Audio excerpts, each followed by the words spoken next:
Shalom, apa kabar saudara-saudara yang dikasihi Tuhan? Senang bisa bertemu kembali dengan saudara-saudara semua. Saya yakin dan percaya kita semua dalam kondisi yang sehat, diberkati Tuhan.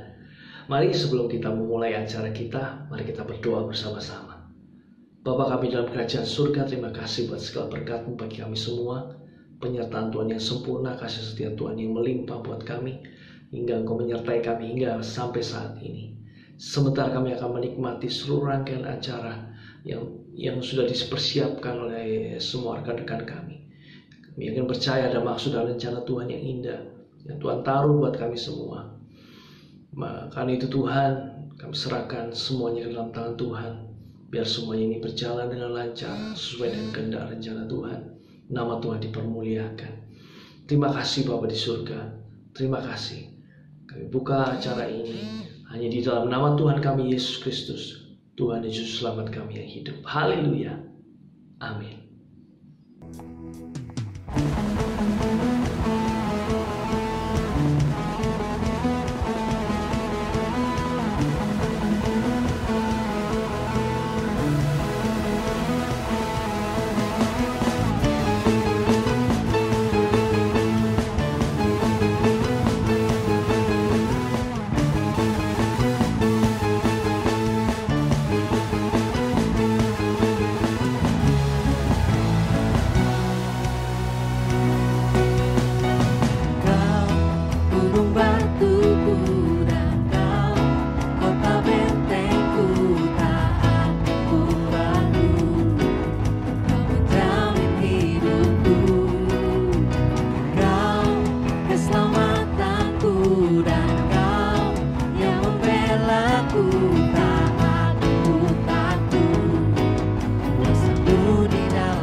Sama-sama kita bertepuk tangan di hadapan Tuhan.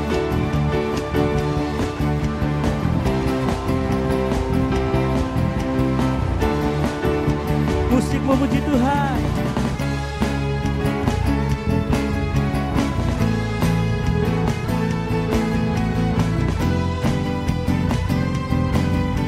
Mari dengan iman kita katakan, walau badai menerpa di dalam hidupku ini, namun tanganmu Tuhan mengangkatku tinggi. Kau Tuhan yang benar, tak pernah tinggalkan. Dahulu, sekarang, selamanya.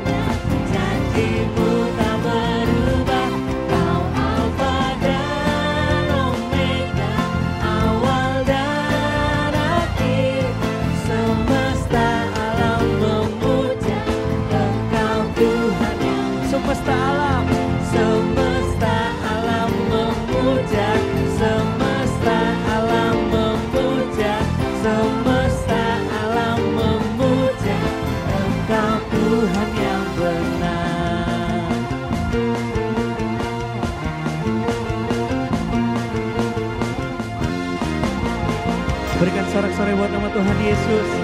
Haleluya. Mari lebih semangat lagi untuk puji nama Tuhan. Mari bersama-sama kita pujikan lagu Bagai Anak Panah.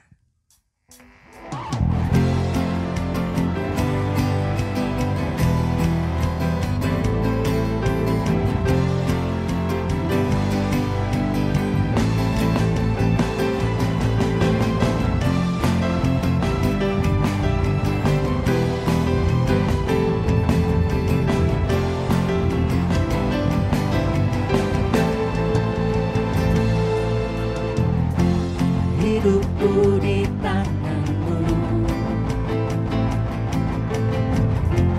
anugerah bagiku, sungguh itu tak pernah terbayangkan.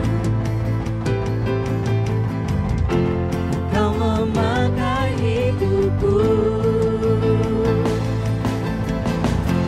dengan kekuatan.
Hidupku di tangan-Mu, anugerah bagiku, sungguh itu tak pernah terbayangkan. Kau memakai hidupku dengan kekuatan-Mu Tuhan, dengan kekuatan.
Bagai anak panah di tangan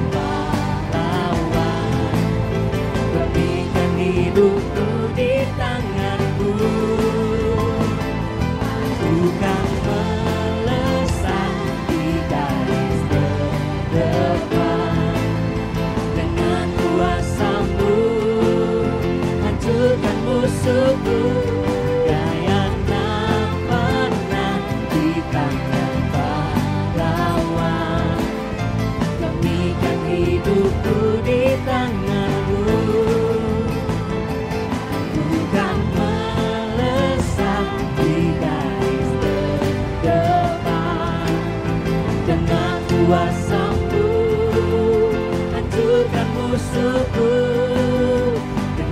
kuasa-Mu hancurkan musuhku. Dengan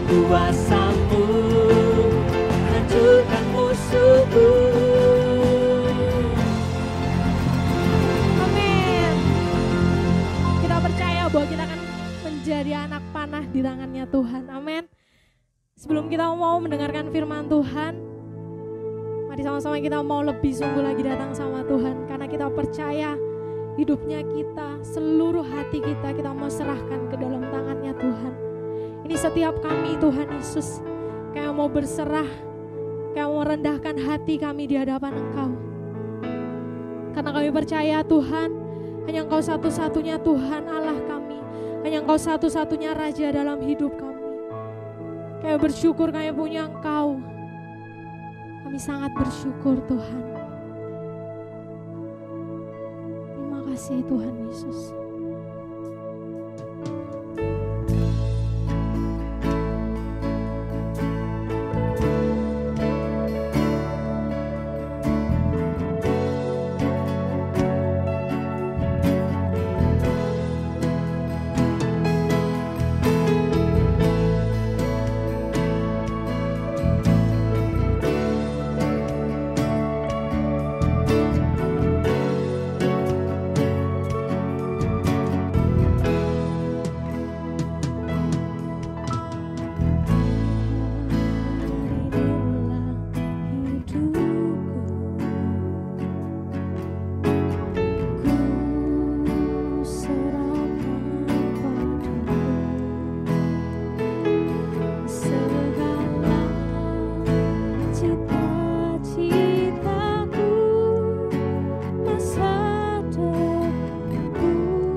setiap hati kami, hidup kami.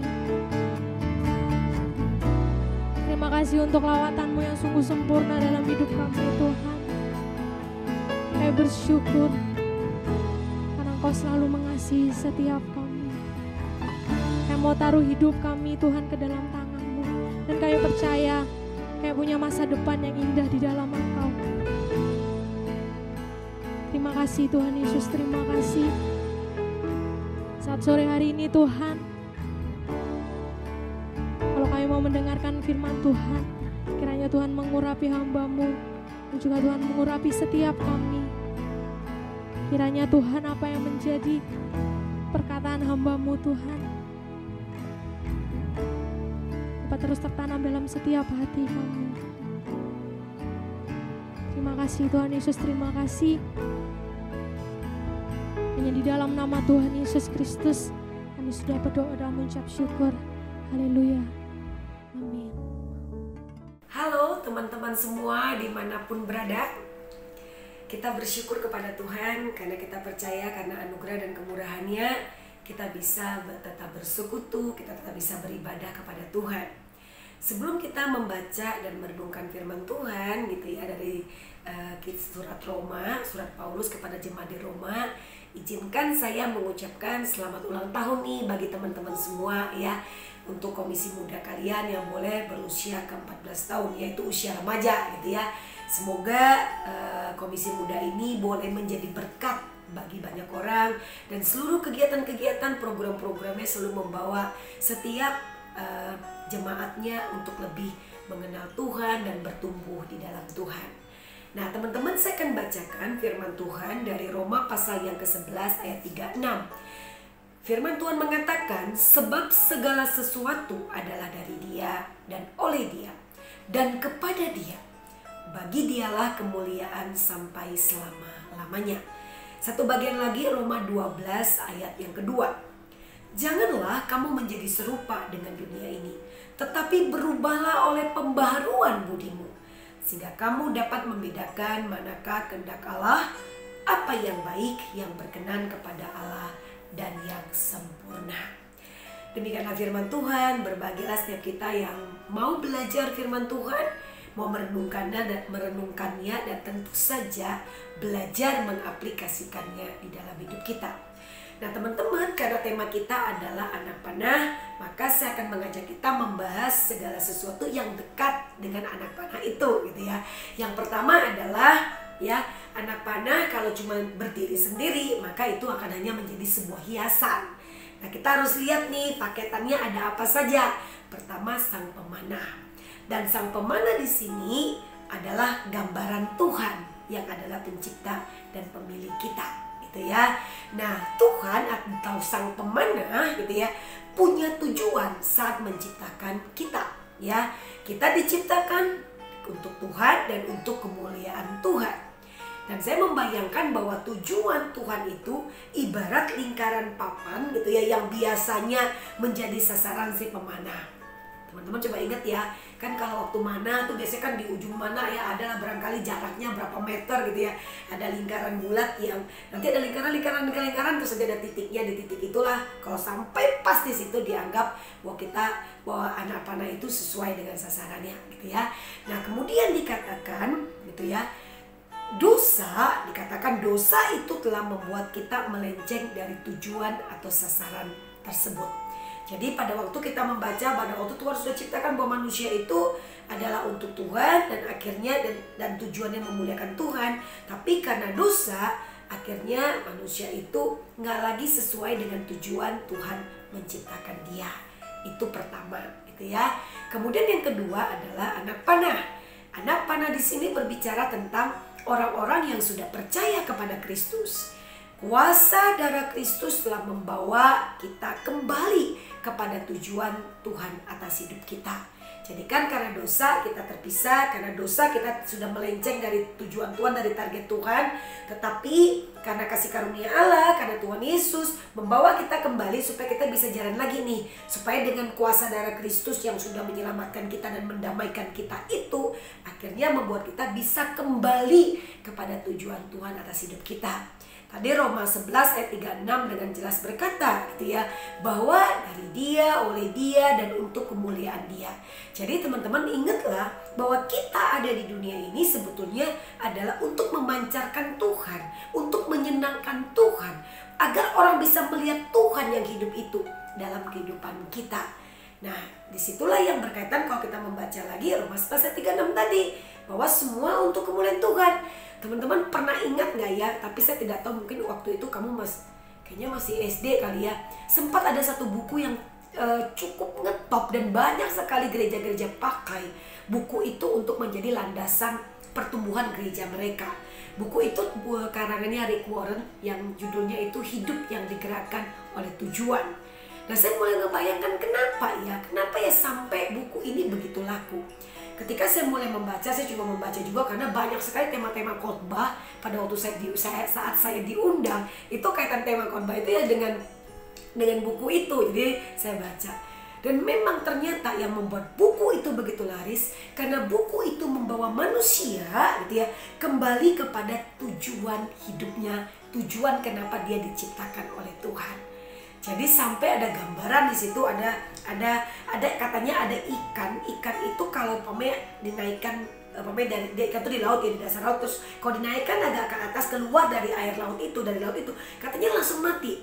Nah, kemudian ditanyakan, kalau begitu kenapa sih Tuhan menciptakan ikan yang nggak bisa dinikmati oleh banyak orang gitu ya, yang harus mesti masuk dulu ke dasar laut baru bisa ngelihat gitu ya.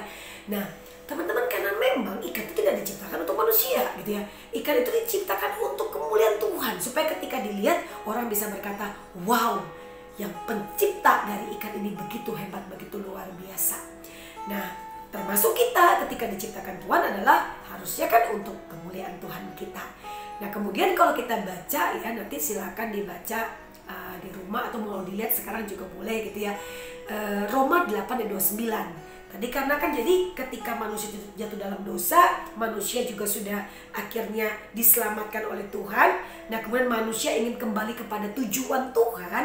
Nah, firman Tuhan juga berkata bahwa yang menjadi tolok ukur kita, teladan kita yang mau kita contoh ini siapa gitu ya. Yang dikatakan dalam firman Tuhan Roma 8:29 adalah kita diminta untuk menjadi serupa dengan Kristus, menjadi serupa dengan gambaran anaknya. Jadi kalau kamu bertanya kita standar siapa sih tolok ukur kita, siapa sih teladan yang kita harus contoh gitu ya, itu adalah Kristus gitu ya. Apa segala sesuatu hidup kita harusnya mirip dengan Kristus kalau kita berkata kita orang-orang yang sudah percaya kepada Tuhan. Nah, jadi jelas gitu ya, ada sang pemana, Tuhan sebagai sang pemana, ada kita sebagai anak panah sebagai ciptaan. Nah, kita ini punya tujuan, ada targetnya teman-teman, bukan tidak ada target.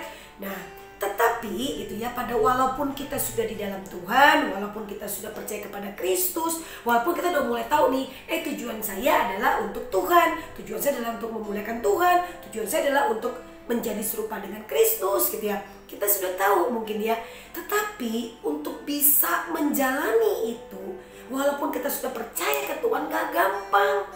Kenapa? Karena memang pada waktu kita percaya Tuhan, kita nih bukannya dikasih chip ya di kepala kita, misalnya gitu ya, atau di mana di badan kita, sehingga pada waktu kita percaya Tuhan langsung bagus, langsung kudus, langsung oke, langsung kayaknya omongan kita yang keluar, haleluya, puji Tuhan, God is good misalnya ya. Kalau orang pukul nggak apa-apa, puji Tuhan. Orang fitnah kita, iya, kita nggak marah. Kan nggak langsung tiba-tiba kita jadi segala sesuatu menjadi rohani gitu ya. Walaupun pada waktu kita sudah mengalami perjumpaan dengan Kristus, kita percaya kepada Kristus, tapi untuk hidup baik itu, untuk hidup kudus itu, untuk hidup menjadi serupa Kristus itu, untuk hidup memuliakan Tuhan itu merupakan proses.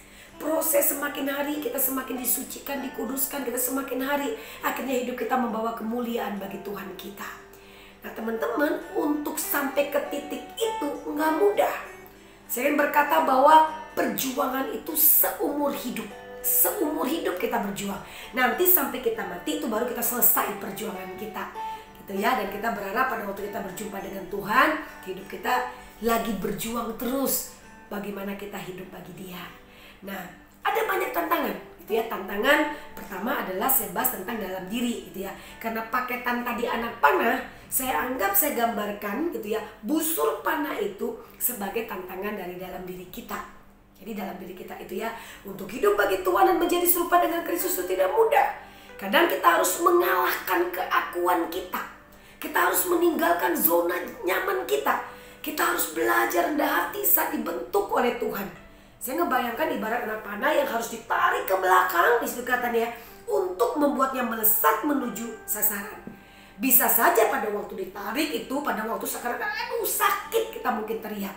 Tapi percayalah gitu ya, segala sesuatu yang Tuhan izinkan itu gitu ya, bahkan mungkin itu dalam bentuk berupa kegagalan, tapi itu bisa saja untuk membawa kita sadar bahwa kita ini bukan apa-apa dan bukan siapa-siapa. Bahwa kita ini adalah manusia yang tidak sempurna, yang kita terus butuh disempurnakan oleh Tuhan. Nah, itu sangat diperlukan di dalam diri kita untuk mengalahkan keegoan kita, keakuan kita. Kita bahkan barangkali harus mengalami sakit ya untuk berteriak kepada Tuhan ketika kita mengalami proses pembentukan Tuhan itu. Teman-teman, saya teringat ketika saya KKR di sebuah kota gitu ya, saya nggak usah sebutlah kotanya mana ya. Tapi pada waktu saya KKR di situ, karena targetnya cukup banyak yang hadir dan memang hari itu banyak banget yang hadir, maka disiapkan cukup lumayan banyak konselor. Konselor itu berfungsi sebagai orang yang kayak, nanti kan ada yang angkat tangan tuh pada waktu tantangan. Jadi nanti satu konselor pegang 5-10 orang. Saya tidak terlalu ingat, mungkin yang hadir kurang lebih 300-400 orang, saya tidak terlalu ingat, tapi itu banyak remaja. Nah, karena saya ngerasa sebelumnya itu saya ada KKR juga, dan menurut saya sukses. Karena banyak yang nangis, gitu. Kadang-kadang kan kita lihat banyak yang angkat tangan, banyak yang terseduh-seduh, sehingga saya berpikir bahwa oh, saya mah cukup oke untuk bisa khotbah KKR, pikiran saya begitu. Nah, sehingga pada waktu saya berkhotbah yang di kota itu, secara sadar ataupun tidak mungkin muncul rasa kesombongan. Sekarang saya berpikir gue bisa nih, gue udah kemana-mana, gue bisa khotbah kok. Muncul kesombongan itu. Nah, cara Tuhan untuk membentuk saya waktu itu untuk nyadarkan, woi dak, kamu itu sudah melenceng dari tujuan. Harusnya untuk Tuhan kok malah untuk kemuliaan diri, kan kayak gitu. Nah, tiba-tiba dalam KKR itu setelah selesai khotbah, saya kan bilang, mari kita nyanyikan sebuah lagu sambil teman-teman nanti siapa yang mau terima Tuhan Yesus silakan mengangkat tanganmu. Kemudian saya mulai berdoa, mulai ngajak nyanyi. Saya ingat sekali lagunya itu kasih Allahku sungguh telah terbukti. Nggak tahu kalian masih ingat atau tahu nggak lagu itu? Tuh lagu lama ya. Ketika dia serahkan anaknya, musik mengalun ya, dengan perlahan. Kemudian setelah itu musik tetap memainkan lagu ini. Nah, teman-teman, siapa dari diri kamu yang ingin percaya kepada Yesus, silakan angkat tangan. Nggak ada yang angkat tangan. Saya ulangi lagi, saudara-saudara, siapa yang pengen menerima Yesus, silakan angkat tangan. Tidak ada yang angkat tangan. Saya mulai lagi, pertanyaan yang kedua adalah bagi teman-teman, siapa yang ingin memperbarui hidup, silakan angkat tangan. Nggak ada yang angkat tangan. Terus saya juga bertanya, siapa yang ingin jadi hamba Tuhan? Nggak ada yang angkat tangan. Saya merasa, Tuhan, saya jauh-jauh diundang ke tempat ini, apakah hanya untuk dipermalukan?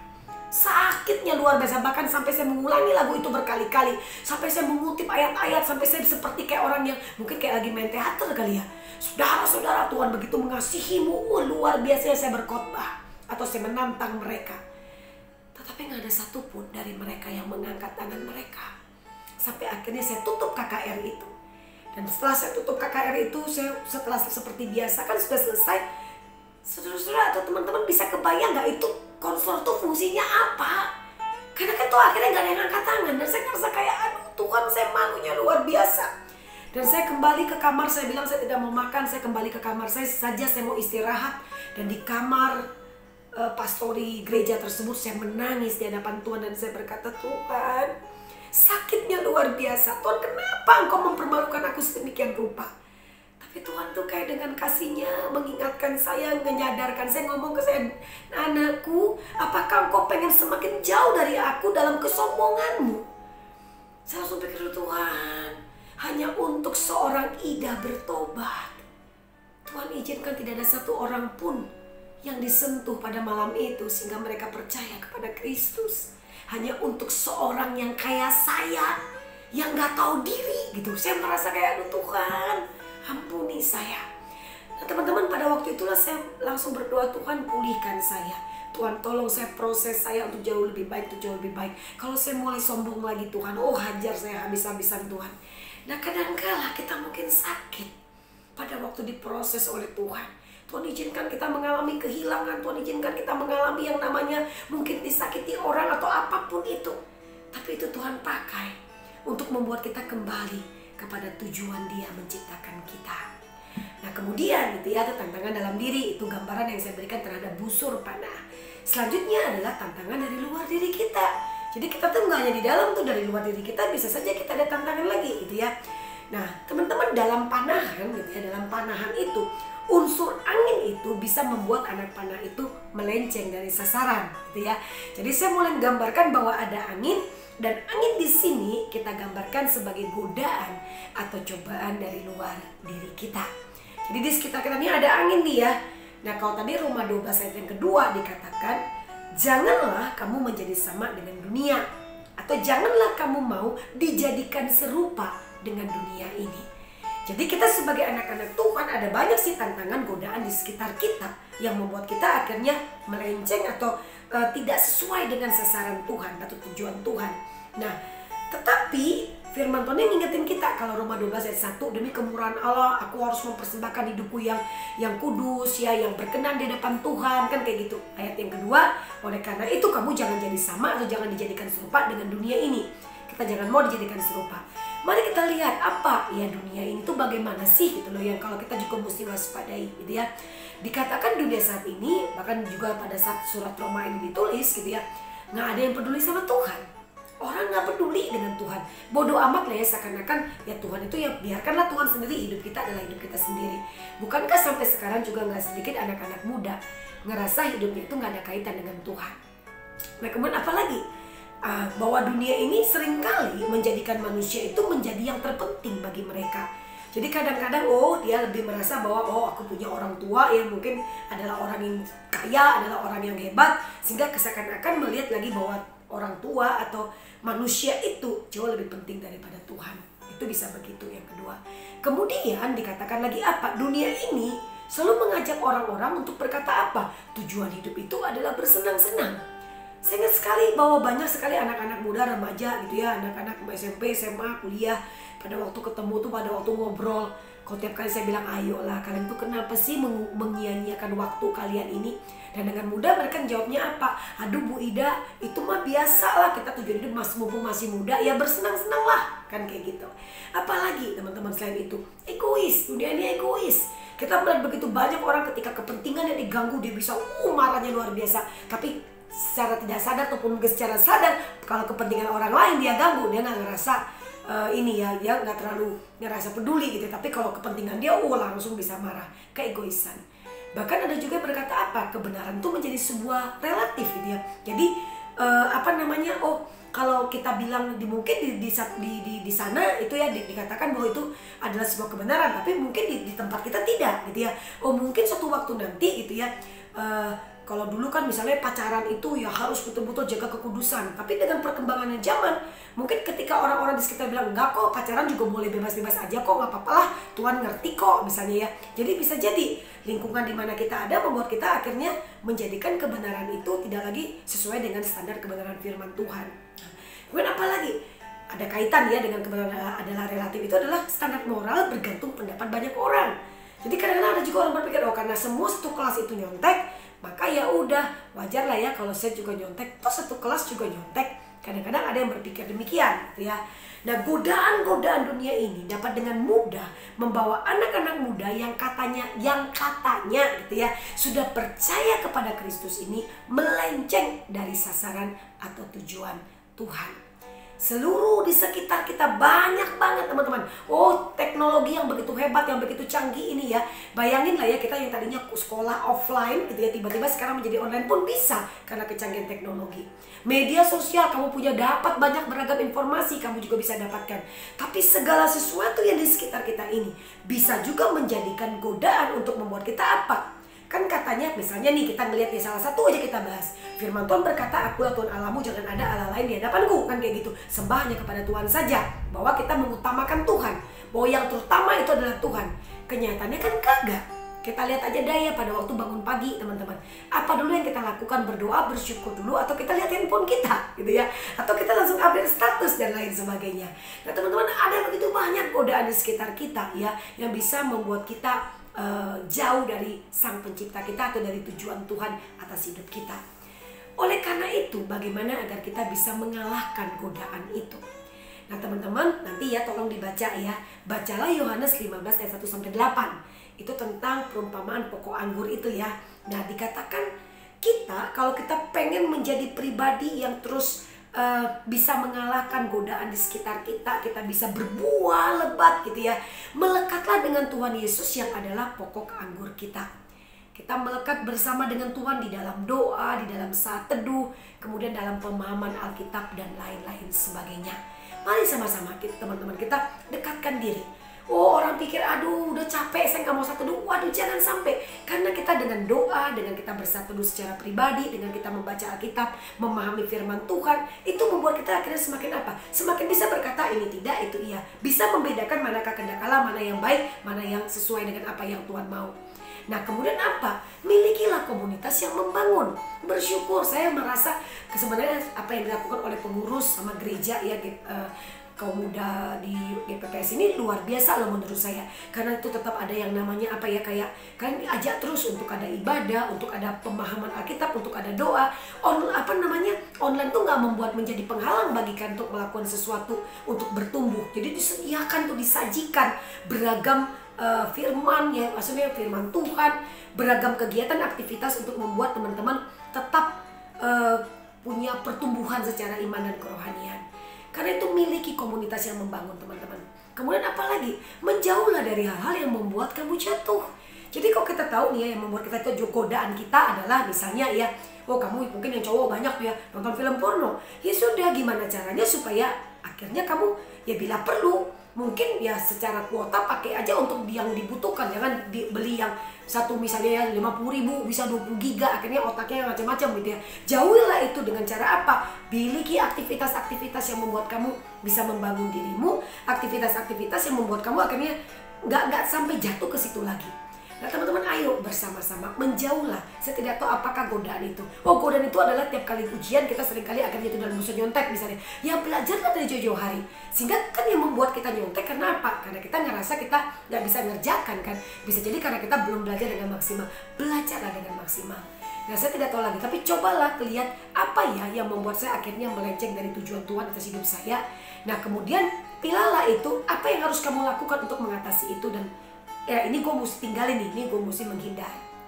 Nah teman-teman, kehidupan seperti apa yang ingin kita bawa saat kita bertemu dengan Sang Pencipta kita? Apakah kehidupan di mana kita berkata, Tuhan aku sudah berjuang habis-habisan, mati-matian untuk hidup bagi Tuhan, sehingga kapanpun Tuhan memanggilku, aku percaya, aku tidak takut, karena aku tahu bahwa aku berjuang sampai dari titik terakhir gitu ya, bahwa aku ingin tetap berada dalam tujuan Tuhan, dalam sasaran yang sudah Tuhan berikan dalam kehidupanku. Nah saya ingin akhiri teman-teman, saya ingin akhiri dengan seorang guru berkata kepada para muridnya, hai para muridku, kamu boleh berbuat dosa, berbuat apapun saja yang kamu mau. Kamu mau merokok, kamu mau membunuh, kamu mau berzina, apapun segala dosa itu boleh kamu lakukan, kata sang guru. Kemudian muridnya berkata, lu kok enak sih, kata si murid-muridnya. Lalu kata si muridnya, salah satu muridnya bertanya kepada guru, guru kok enak, ada syaratnya enggak? Terus sang guru berkata, syaratnya cuma satu dan itu juga mudah. Guru, apa syaratnya? Syaratnya adalah cukup 1 hari sebelum kamu mati, berbuat baiklah. Kemudian para muridnya diam, terus mulai nanya lagi, tapi guru kita kan nggak tahu kapan kita mati. Terus sang guru yang bijak itu berkata, karena kita tidak pernah tahu kapan kita mati, anggaplah hari ini adalah hari terakhir kita, berbuat baiklah. Teman-teman sekalian, kita tidak tahu apakah Tuhan mempercayakan kita durasi hidup yang panjang ataupun tidak, kita tidak ada yang tahu. Walaupun kita tetap berdoa, kita tetap berharap seluruh kita, saudara-saudara kita, semua tetap Tuhan berikan umur yang panjang. Tapi kita nggak tahu durasi hidup kita dalam keadaan seperti apa. Apakah dalam keadaan kita lagi berbuat baik untuk Tuhan, untuk kemuliaan Tuhan? Apakah dalam keadaan kita lagi dekat-dekatnya dengan Tuhan, dan pada saat itu kita mungkin berjumpa dengan Dia? Teman-teman, dalam keadaan seperti apa engkau ingin Tuhan menjumpaimu? Kalau memang kita merasa saat ini ada banyak pergumulan, ada banyak dosa, ada banyak keterbatasan, kelemahan, kedagingan yang pengen kita lepaskan, datanglah kepada Tuhan. Berdoalah, memohonlah kepada Dia agar Dia bisa menolong kita, memberikan kita jalan keluar, memberikan kita kekuatan, memberikan kita kemampuan untuk bisa menang, untuk bisa berkata, Tuhan, proses aku supaya aku menjadi serupa dengan gambaran Kristus. Proses aku Tuhan, bersama aku, dampingi aku Tuhan. Walaupun kadang sulit, tapi dampingi aku untuk terus hidup, dikuduskan, disucikan oleh Tuhan. Sehingga hidupku itu menjadi kemuliaan bagi nama Tuhan. Tuhan, tolong saya. Mari bersama-sama kita datang kepada Dia, teman-teman. Mari kita berdoa. Kami bersyukur Tuhan kepadamu untuk semua kebaikan-Mu. Bapa, Engkau yang mengetahui, mungkin ada di antara kami yang sudah cukup lama ikut di dalam persekutuan atau komisi muda ini. Tuhan, Engkau yang tahu sejauh mana kami mengalami perubahan, sejauh mana kami mengalami pertumbuhan. Tuhan, Engkau yang tahu saat ini apakah kami tetap masih berjalan di dalam jalan Tuhan. Engkau yang tahu apakah kami melenceng dari sasaran atau dari target, dari tujuan Tuhan. Tuhan, Engkau yang tahu masing-masing kami. Bapa, tolong setiap anak-anak-Mu dalam usia remaja, dalam usia pemuda mereka, agar mereka boleh senantiasa berjuang bersama dengan Tuhan untuk hidup sesuai dengan apa yang Tuhan inginkan, untuk hidup memuliakan Tuhan, untuk hidup menyenangkan hati Tuhan. Proses dan bentuklah kami Tuhan semakin hari menjadi serupa dengan Kristus. Terima kasih Bapa, berkati Tuhan setiap anak-anak-Mu ini, agar semua kami boleh senantiasa bertumbuh di dalam Engkau. Dan Tuhan berkati juga dalam segala kegiatan aktivitas kehidupan kami, agar kami terus boleh menjadi berkat bagi banyak orang. Terpujilah Engkau ya Bapa, di dalam nama Tuhan Yesus kami berdoa dan bersyukur. Amin. Terima kasih teman-teman semua, selamat hari Minggu, Tuhan Yesus memberkati. Selamat ulang tahun yang ke-14 untuk Youth Community. Telah menjadi komunitas yang sehat, yang terus memancarkan citra Kristus dan berdampak bagi sesama. Tetap jaga kesatuan hati dan saling membangun agar kita semakin serupa dengan Kristus. Happy anniversary buat Youth Community, komunitas kecintaan aku, kebanggaan aku. Terus menjadi anak-anak muda yang menginspirasi, yang cinta Tuhan, dan yang pasti selalu setia sama Tuhan. Tetap semangat menjadi saksi Kristus dimanapun berada. God bless you.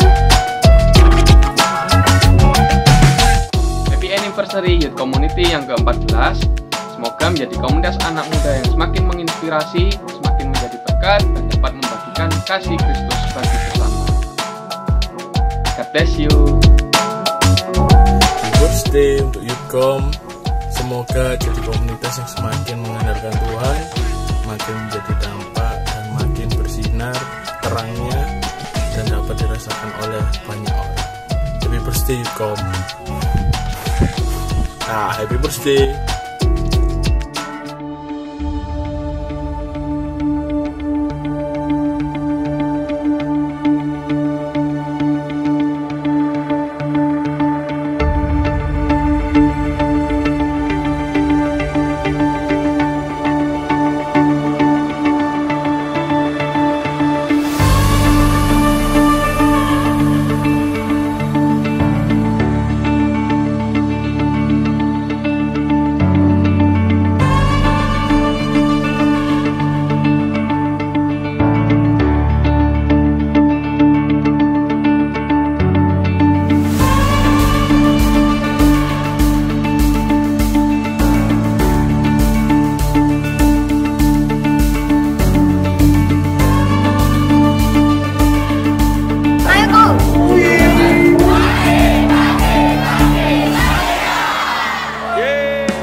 saya Yohanes dari Care4G. Saya mewakili anggota Care saya ingin mengucapkan selamat ulang tahun yang ke-14 buat Youth Community.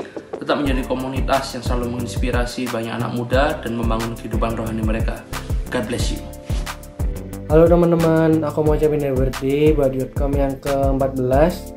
Semoga bisa menjadi komunitas yang semakin diberkati dan menjadi wadah buat banyak anak-anak muda. God bless. Halo, saya Bima selaku Care Leader di GoCare mengucapkan Happy Anniversary Youth Community yang ke-14. Semoga menjadi wadah bagi anak-anak muda untuk semakin cinta Tuhan dan menjadi berkat bagi sesama. God bless you. Happy Anniversary Youth Community yang ke-14. Kiranya dapat semakin maju dalam Tuhan dan juga kita semua dapat menjadi pribadi yang semakin memancarkan citra Kristus dan berdampak bagi sesama. Stay safe guys, sarangheyo. Shalom teman-teman. Nah, kenalkan nama aku Giovanni. Aku mau mengucapkan selamat ulang tahun buat Youth Community yang ke-14 tahun. Semoga kedepannya lebih baik lagi, semakin solid dan semakin memancarkan citra Kristus dan berdampak bagi orang-orang di sekitar. God bless.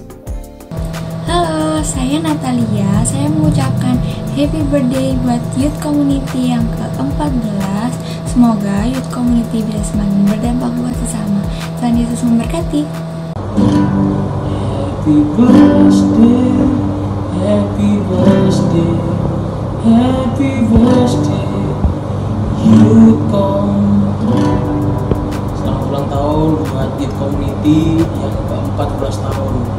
Terus tetap semangat mengembalakan domba-domba yang telah dipercayakan Tuhan bagi Youth Community, terus menjadi dampak bagi lingkungan sekitar dan terus menjadi wadah yang luar biasa bagi kita anak-anak muda yang ada di Youth Community ini. Terus berjuang, terus semangat menjadi citra Kristus, memancarkan citra Kristus dan menjadi berkat buat sesama. Biarlah di umur yang ke-14 tahun ini Youth Community semakin maju bersama Tuhan dan melesat seperti anak panah. Terima kasih. Saya mewakili Care dari Udan mengucapkan selamat ulang tahun sekali lagi buat Youth Community. God bless you all. Shalom Youthcom, saya Yohanes. Saya Esther. Kami mau mengucapkan selamat ulang tahun untuk Youth Community yang ke-14. Semoga Youth Community menjadi komunitas yang makin dewasa, makin berdampak, memberkati banyak anak muda, dan makin mempermuliakan nama Tuhan, serta menjadi keluarga atau rumah bagi kita semua. Tuhan Yesus memberkati. Shalom Youthcomers yang dikasihi Tuhan. Kami dari Ibadah Dewasa Muda, saya sebagai ketua mengucapkan selamat ulang tahun untuk Youthcom yang ke-14. Pesan firman Tuhan Roma 12 ayat 11. Janganlah hendaknya kerajinanmu kendor, biarlah rohmu menyala-nyala dan layanilah Tuhan. Jangan kendor, biar roh kita menyala-nyala dan layani terus Tuhan Yesus kita yang hidup. Mari tetap semangat, maju terus Youthcoms. Selamat ulang tahun, Tuhan Yesus memberkati.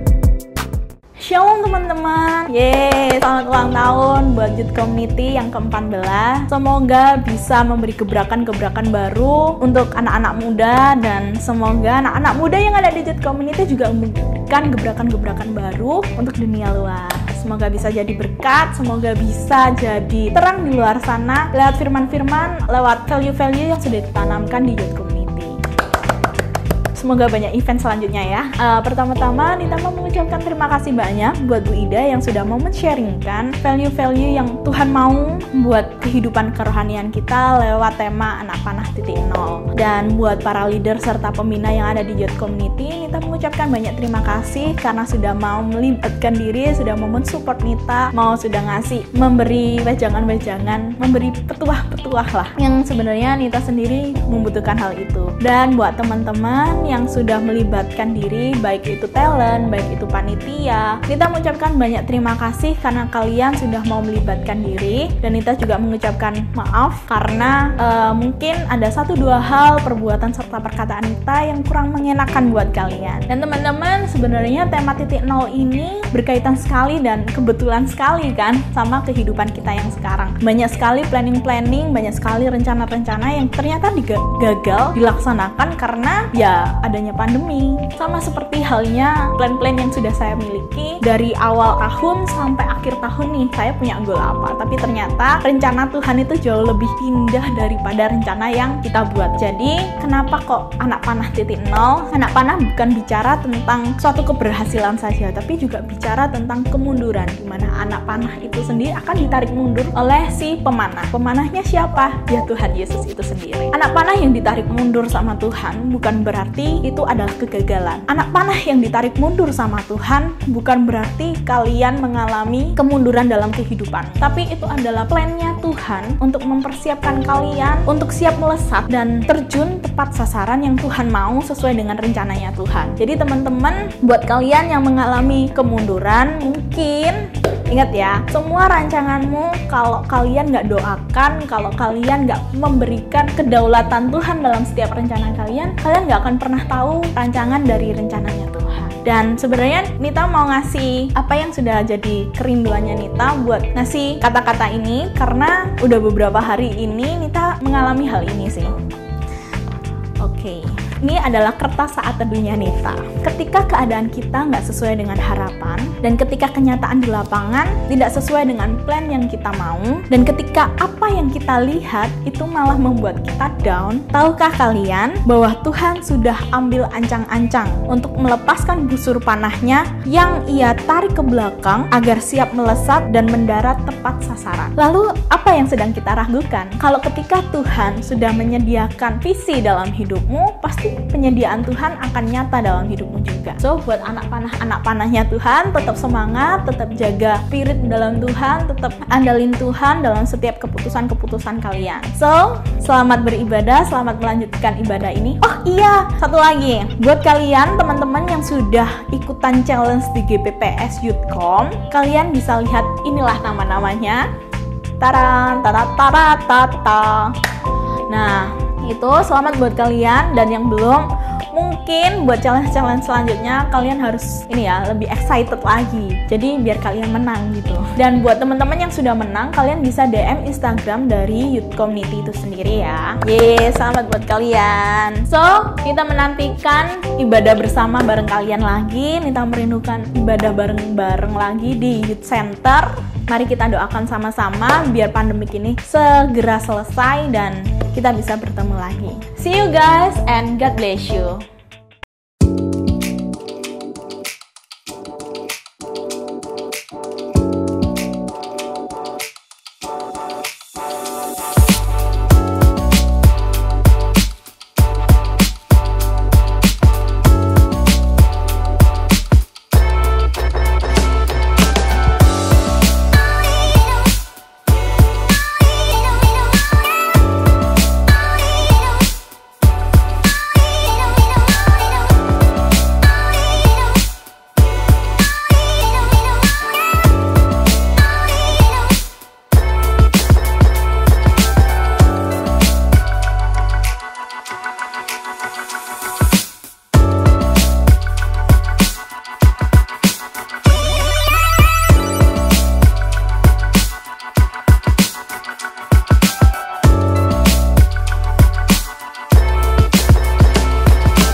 sampailah kita di penghujung acara. Mari sama-sama kita berdoa. Bapa kami dalam kerajaan surga, kami mengucap syukur buat segala berkat-Mu Tuhan. Kalau kamu boleh menikmati seluruh rangkaian acara ini dari awal, pertengahan hingga akhirnya, kami yakin dan percaya ada maksud dan rencana Tuhan yang indah, yang Tuhan sudah siapkan buat kami semua. Karena itu Tuhan, kami mau persembahkan masa muda kami ke dalam tangan Tuhan. Kami mau investasikan masa muda kami ke dalam tangan Tuhan. Biar kami menyerahkan masa muda kami seturut kehendak rencana Tuhan. Terima kasih Tuhan, Kau campur tangan atas studi kami, pekerjaan kami, pelayanan kami, bahkan keluarga kami. Tuhan pelihara semuanya. Kau tolong kami semua Tuhan, dalam kami menjalani hari-hari kami ke depan. Berkat-Mu sempurna bagi kami semua. Tidak ada berkat Tuhan yang dicuri oleh iblis, tidak ada berkat Tuhan yang tertinggal, tapi sekali lagi berkat Tuhan sempurna bagi kami semua. Terima kasih Bapa di surga. Hanya di dalam nama Tuhan kami Yesus Kristus, Tuhan dan Juru Selamat kami yang hidup. Haleluya. Amin.